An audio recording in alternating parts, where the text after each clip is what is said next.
ਅੱਜ ਬਜ਼ੁਰਗਾਂ ਵਾਸਤੇ ਕੀ ਰੈਸਪੀ ਰਾਹੁਲ ਬਣਾ ਰਹੀ ਅਸੀਂ ਜ਼ਰੂਰ ਇਹਦੇ ਕੋਲ ਪੁੱਛਾਂਗੇ, ਕਿਉਂਕਿ ਕੋਸ਼ਿਸ਼ ਕਰੀ ਦੀ ਹੈ ਕਿ ਅੱਛੀ ਚੀਜ਼ ਆਪਣੇ ਅਸੀਂ 올ਡ ਏਜ ਹੋਮ ਦੇ ਵਿੱਚ ਬਣਾਈਏ ਬਜ਼ੁਰਗਾਂ ਵਾਸਤੇ। ਤੇ ਇਸ ਟਾਈਮ ਚਿਕਨ ਹੋਰ ਕੀ ਚੀਜ਼ਾਂ ਨੇ ਅਸੀਂ ਜ਼ਰੂਰ ਰਾਹੁਲ ਕੋ ਪੁੱਛਣਾ ਚਾਹਾਂਗੇ। खुदा दी शुक्रगुजारी है कि अपने बुजुर्गों वास्ते असी अज रोस्ट चिकन तैयार कर रहे हैं। बेसन गर्म मसाला सारे सुके मसाले विच लगाए ने, दादर मिर्चा कालियां मिर्चा एंदा असी पेस्ट बनावांगे। बेसन चावलों का आटा दादर मिर्चा ने नमक कालियां मिर्चा ने एंदा असी पेस्ट बनावांगे। जिस तरह बाहर रोस्ट करते हैं उस तरह रोस्ट करके मतलब जिवें कोई रेस्टोरेंट ते वो चीज़ां अपने बुजुर्गों ਨੂੰ ਇਹ ਸਮਝਾਂਗੇ ਕਿ ਅਸੀਂ ਕੋਈ ਬਾਹਰ ਜਾ ਕੇ ਅਸੀਂ ਖਾਣਾ ਖਾ ਰਹੇ ਹਾਂ ਤੇ ਅਸੀਂ ਖੁਦ ਤਿਆਰ ਕਰਕੇ ਅਸੀਂ ਅੱਜ ਇਹਨਾਂ ਨੂੰ ਖਾਣਾ ਖਵਾਵਾਂਗੇ। ਬਹੁਤ ਸ਼ੁਕਰੀਆ। ਅੱਛਾ ਜੀ, ਅਸੀਂ ਬਾਹਰ ਤਾਂ ਨਹੀਂ ਬਜ਼ੁਰਗਾਂ ਨੂੰ ਲਿਜਾ ਸਕਦੇ, ਕਹਿਣ ਦਾ ਮਤਲਬ ਹੈ ਵੇ ਕਿ ਅਸੀਂ ਖੁਦ ਘਰ ਹੀ ਐਸੇ ਖਾਣੇ ਤਿਆਰ ਕਰਨ ਦੀ ਕੋਸ਼ਿਸ਼ ਕਰਦੇ ਰਹੀਦਾ ਕਿੰਦੇ ਵਿੱਚ ਅਸੀਂ ਮਿਲ ਕੇ ਸਾਰੇ ਜਾਣੇ ਖਾ ਸਕੀਏ ਤੇ ਚੰਗੀਆਂ ਸ਼ੈਵਾਂ ਨਾਲ ਤੈਨੂੰ ਰੁਝਾਨ ਦਾ ਤੇਰੀ ਜਵਾਨੀ ਨੂੰ ਕਰਦਾ ਨਿਆ ਹੈ। ਅੱਛਾ, ਇਹ ਕੱਟ ਦੇਣ ਦਾ ਕੀ ਮਕਸਦ ਹੁੰਦਾ ਹੈ? ਕੱਟ ਦੇਣ ਦਾ ਮਕਸਦ ਹੁੰਦਾ ਹੈ ਕਿ ਇਹਦੇ ਵਿੱਚ ਮਸਾਲਾ ਸਾਰਾ ਰਚ ਜਾਂਦਾ ਹੈ। ਇਹ ਦੇਖੋ, ਇਹ ਸਾਰਾ ਦੇ ਵਿੱਚ ਮਸਾਲਾ ਹੈ। ਲਗਾ ਕੇ ਦਿਖਾਓ।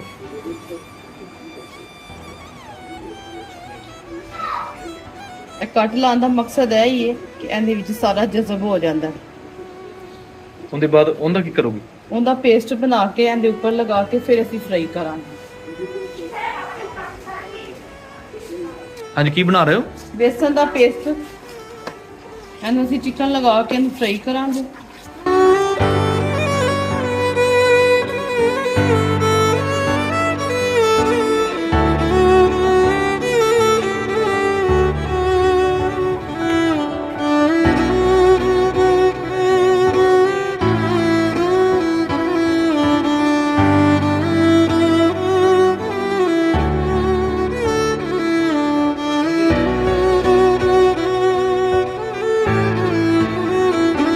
ਖੁਦਾ ਦੇ ਖੂਬਸੂਰਤ ਨਾਮ 'ਚ ਤੁਹਾਨੂੰ ਸਲਾਮ ਪਹੁੰਚੇ। ਮੈਂ ਨਵੀਦ ਮਸੀਹ। ਅਸੀਂ ਖੁਦਾ ਦੇ ਸ਼ੁਕਰਗੁਜ਼ਾਰ ਹਾਂ, ਸਾਨੂੰ 올ਡ ਏਜ ਹੋਮ 'ਚ ਖਿਦਮਤ ਕਰਨ ਦਾ ਮੌਕਾ ਮਿਲਿਆ।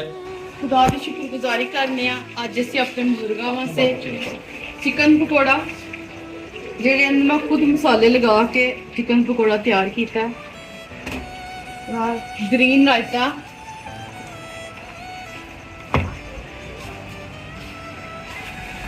ਘਰ ਦੀ ਰੋਟੀ ਆ। ਦੇਖੋ, ਅਸੀਂ ਜ਼ਿਆਦਾ ਰੋਟੀ ਬਾਜ਼ਾਰ ਦੀ ਇਸਤੇਮਾਲ ਨਹੀਂ ਕਰਦੇ, ਘਰ ਦੀ ਅਸੀਂ ਰੋਟੀ ਇਸਤੇਮਾਲ ਕਰਦੇ ਹਾਂ। ਐਸੀ ਤੇ ਗੰਦਗੀ ਬਹੁਤ ਹੈ ਤੇ ਖੁਦਾ ਦੀ ਸ਼ੁਕਰਗੁਜ਼ਾਰੀ ਕਰਨੇ ਆ। ਜਿਵੇਂ ਲੋਕ ਸਾਨੂੰ ਦੇਖਣ, ਸਾਡੇ ਵਾਸਤੇ ਦੁਆ ਕਰਨ ਤੇ ਇਹ ਖਿਦਮਤ 'ਚ ਸਾਡਾ ਜ਼ਰੂਰ ਸਾਥ ਦੇ।